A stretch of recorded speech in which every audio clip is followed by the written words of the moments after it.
Death of that Massachusetts teen is leaving some to ask what the health risks of the ingredient capsaicin are and if it needs to be banned. Primary care physician and public health specialist Dr. Saju Matthew is here with more. Doctor, welcome back. Good morning, Hena. So we just heard in Alicia's report that Harris had an underlying heart condition. How could this particular ingredient affect the heart, particularly those with cardiovascular issues? Right, so that's the question. You know, we know that capsaicin, if used in low doses, such as creams and ointments and patches, are actually pretty safe.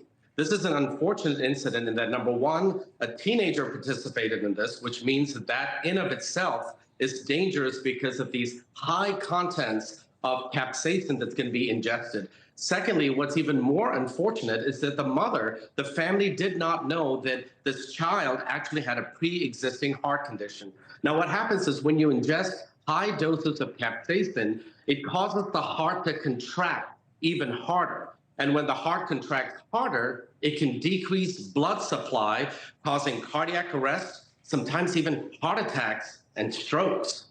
I did not know that. So what level of risk does this ingredient pose to the general public?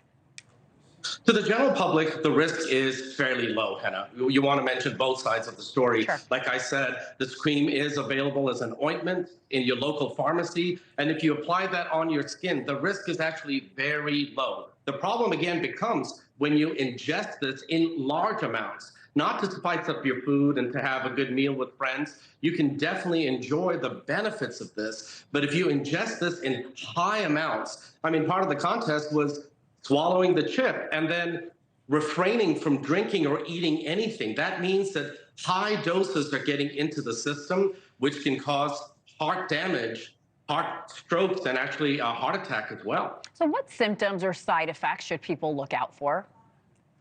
So when you just ingest the amounts in moderate amounts, Hena, it could be nausea, vomiting, GI distress, sometimes even prolonged diarrhea. And if that happens, the first thing obviously is to stop it and contact your physician immediately. And sometimes you can get chest pain, headaches, and vomiting. And in larger doses, that's when you can actually faint. And you want to be able to see a doctor or go into the ER as quickly as you can. And Doc, I have to ask you, for people who are thinking about eating, you know, that one chip, taking part in this challenge, what would you say to them? I would say, you know, I'm not trying to take away people's fun, but I think these one chip contests and these spicy contests, there have to be rules and regulations. Number one, why was the teenager even given permission to participate if only adults could do this? And ultimately, you are responsible for what you do. I mean, you know that there were warnings on the chip box, but ultimately, there has to be rules and regulations by contest, and individuals also have to take personal responsibility as well. Dr. Saju Matthew, thank you so much for shedding some insight here. We appreciate it.